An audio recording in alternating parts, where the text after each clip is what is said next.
Oklahoma City's Scott Sabolich Prosthetics is an amazing place. It's a place where dreams come true.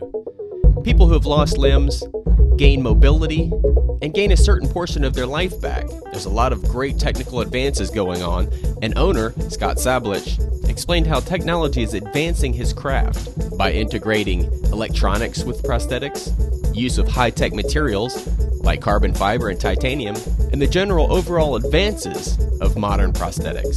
But beyond the amazing service that the company provides, the building itself is quite notable.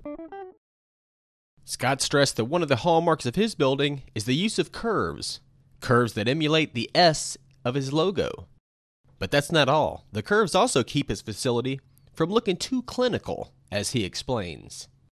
When you walk into a square room in a doctor's office and sit in a square seat and go into a square office, that everything sort of starts out being very not a good feeling, not a good vibe of a modern facility that's on the cutting edge. This is sort of what we had in Warren Vision.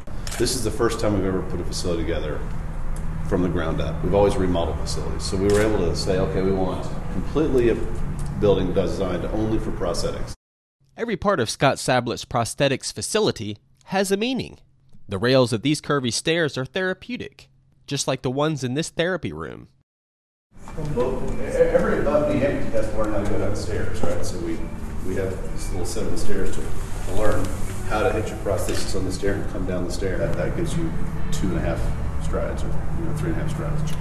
But it also has to be a place of healing. It has to be this feel-good place. You have to feel good when you walk into it. It needs to be medical clinic, it needs to be lab, and it needs to be feel-good. The serene, scenic lake out back is a place for people to practice walking and balancing, and all the while it gives them a serene place to ponder their new horizons. It's not all about feeling good. There's also work to be done. So let's take a look inside the lab. Come on through. So this is our lab. We have all the prosthetists and technicians all in here. So the people that actually work with the patients and the people that actually build the legs are all in one place together. It's a 9,000 square foot lab, 22,000 square foot building. Here's a quick example of how some of the work gets done in Scott's lab. It's actually circular. Okay, this is going to be a soft socket. This is going to be right over the person's skin. Here, I'll hit you. We don't want this side to stick to itself. We want the bottom side to stick to the socket. So actually start pulling this molten plastic down over the mold. And if he does it right, it's going to be the same thickness all the way around. Much like how they blister pack your strawberries when you get them from the store, they're like shrink wrapped. It's sort of the same process. It's use of a much thinner plastic, of course, than what we do here. But we'll actually take this and pull all the air out with a vacuum when it seals down on this ring here. And everything is done with positive negative molding. Very similar to dental practices where they use a positive mold, negative mold. We go from positive to negative about a dozen times to build one prosthesis. And what we're going to try to do is not get any wrinkles in this plastic and form it down to the mold.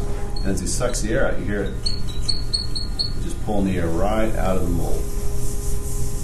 There you have it. When that cools off, in about 20 minutes, we'll be able to trim that out and go try it on a patient. To read more about this or any other These Walls, go to journalrecord.com and search These Walls. Also, make sure to tune in to KOSU every Friday morning at 9:17 to hear the radio version on NPR.